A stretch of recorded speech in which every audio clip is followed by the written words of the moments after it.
Hi, everybody. We're going to keep this one a short one today. Let's get started right away. Markets are down today. Dow Jones is down 0.7%. NASDAQ is up 0.2%. S&P 500 down slightly. And Russell 2000 down 0.5%. We're going to talk about the economic data in a little bit. Crude oil is at 64, and yield curve has flattened a little bit today. The S&P 500 heat map shows Oracle down 3%, Apple up 3%, financials down across the board. Eli Lilly down 14%, industrials are down, utilities, real estate, energy up slightly. Mixed market.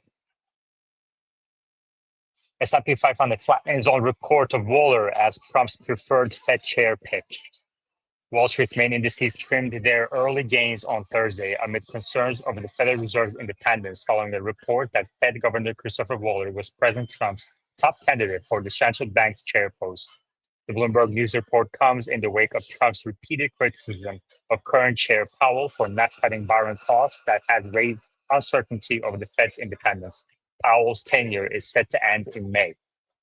There's a lot of uncertainty as to who's going to drive the Fed, not just because we have to now redraw who that person is, it's whether or not they'll be able to navigate us through this current scenario, said David Longren, portfolio manager and chief market strategist at Little Harbor Advisors. Trump is also anticipated to announce the interim replacement for Fed Governor Adriana Kugler in the coming days amid expectations that the nominee would be a policy dog who will likely favor bringing interest rates lower. I don't think it's going to happen in time for this September meeting, but maybe for November. On the day, the tech-heavy NASDAQ remained a standout, holding on to gains as hopes that major technology giants could avoid Trump's latest tariffs in chip imports. Apple shares climbed 2.2%, adding to a 5.1% climb on Wall Street in the prior session after Trump said the iPhone maker will invest an additional $100 billion in the U.S., bringing its total commitment to $600 billion over the next 4 years. Trump also announced a tariff of about 100% on imports of semiconductors, but there's a lot of carve-outs for that one, so I'm skipping that. Shares of chip makers NVIDIA and Broadcom rose 2% each, while peer AMD advanced 5%. Trump's higher tariffs of 10 to 50% on dozens of trading partners took effect on Thursday. Now, let's move on to an interesting note from continued claims for unemployment benefits at highest levels since November 2021. Americans filing for unemployment insurance on an ongoing basis reached the highest level since November 2021 at the end of July. In the week ending July 26, 1.97 million continuing claims were filed, up from 1.94 million the week prior, highest level since November 2021. Meanwhile, the weekly claims were pretty muted at 226,000. Thursday's data comes less than a week after the July jobs report showed hiring in the U.S. labor market had slowed more than initially expected. The July jobs report showed the U.S. economy added 73,000 jobs, while the unemployment rate moved higher to 4.2, marginally higher. All right, let's go on to Tesla news. The lawyer who beat Tesla is ready for round two.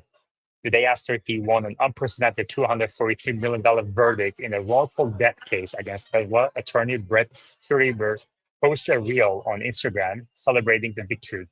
His song pick, 1992's Damn It Feels Good to Be a Gangsta by Gita Boys.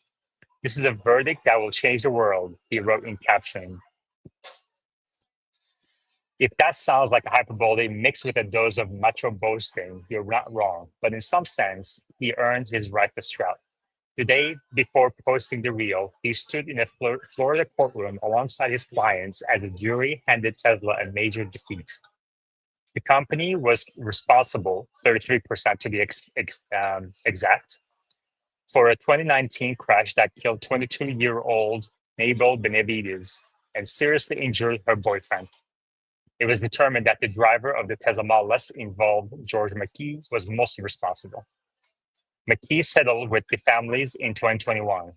The company was ordered to pay as much as $243 million in punitive and compensatory damages to Angula and Benavides' families. It's a huge sum, though one that could be reduced on appeal. The verdict was highly unusual insofar as the case even went to trial. Tesla has studiously avoided facing juries in fatality cases involving its driver-assist technology. preferring to settle with the injured parties.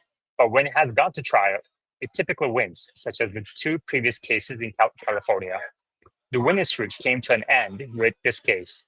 We spoke a few days after the decision about his historic win, but how he sued Elon Musk's own words to bolster his case, and how Tesla could face even steeper fines in the many lawsuits that are still pending.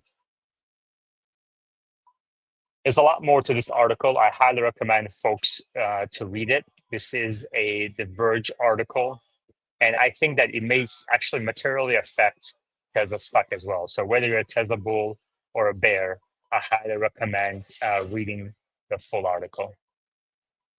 On the FSD tracker, the latest couple of versions of FSD show actually worse performance for FSD 13. 50 miles to critical disengagement is now down to 200. Only 96.1% of drives are completed without a critical disengagement. And these couple versions include 62,000 miles from nationwide. So things are not looking good for FSD. On that note, thank you very much, everybody. And I will chat with you all next time. Take care.